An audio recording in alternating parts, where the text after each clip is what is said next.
Assalamualaikum warahmatullahi wabarakatuh. Pada pertemuan kali ini kita akan membahas mengenai teori kecerdasan majemuk.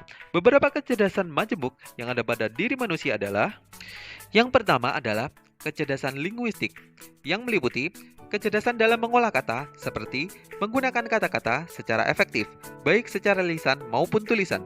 Kedua, kemampuan dalam mengerti kekuatan kata, dalam mengubah kondisi pikiran dan menyampaikan informasi. Dan yang ketiga, mencakup kepekaan terhadap arti kata, urutan kata, ritme, dan intonasi dari kata yang kita ucapkan. Yang kedua adalah kecerdasan logika matematika yang meliputi kemampuan seseorang dalam memecahkan masalah, yaitu mampu memikirkan dan menyusun solusi dengan cara logis yang masuk akal.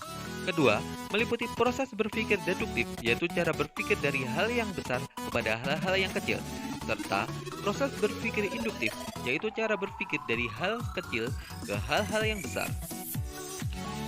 Yang ketiga adalah kecerdasan visual spasial yang meliputi gambar dan hal-hal yang berkaitan dengan ruang atau tempat. Kecerdasan ini melibatkan kecerdasan akan warna, garis, bentuk, ruang, ukuran, dan juga hubungan di antara elemen-elemen tersebut, serta kemampuan untuk melihat objek dari berbagai sudut pandang. Serta kemampuan ini untuk melihat dan mengamati dunia visual dan spasial secara akurat. Yang keempat adalah kecerdasan musik yang meliputi kemampuan untuk menikmati, mengamati, membedakan, mengarang, membentuk, dan mengekspresikan bentuk-bentuk musik, serta meliputi kepekaan terhadap ritme, melodi, dan tibre dari musik yang disegarkan. Dan musik mempunyai pengaruh yang sangat besar terhadap perkembangan kemampuan matematika dan ilmu sains dalam diri seseorang. Yang kelima adalah kecerdasan interpersonal, yaitu kemampuan dalam memahami dan bekerja sama dengan orang lain, kemampuan untuk mengamati dan mengerti maksud, motivasi, dan perasaan orang lain, serta kemampuan dalam mengerti dunia orang lain, mengerti pandangan, sikap orang lain, dan umumnya dapat memimpin kelompok. Kemampuan ini juga berhubungan pada kepekaan ekspresi wajah, suara, dan gerakan tubuh orang lain, serta mampu memberikan respon secara efektif dalam berkomunikasi. Yang keenam adalah kecerdasan intrapersonal, yang meliputi kemampuan yang berhubungan dengan kesadaran dan pengetahuan tentang diri sendiri, yaitu memahami kekuatan dan kelemahan diri sendiri, serta kemampuan dalam memotivasi diri sendiri dan melakukan disiplin diri, sehingga mampu menghargai nilai atau aturan, etika, dan moral.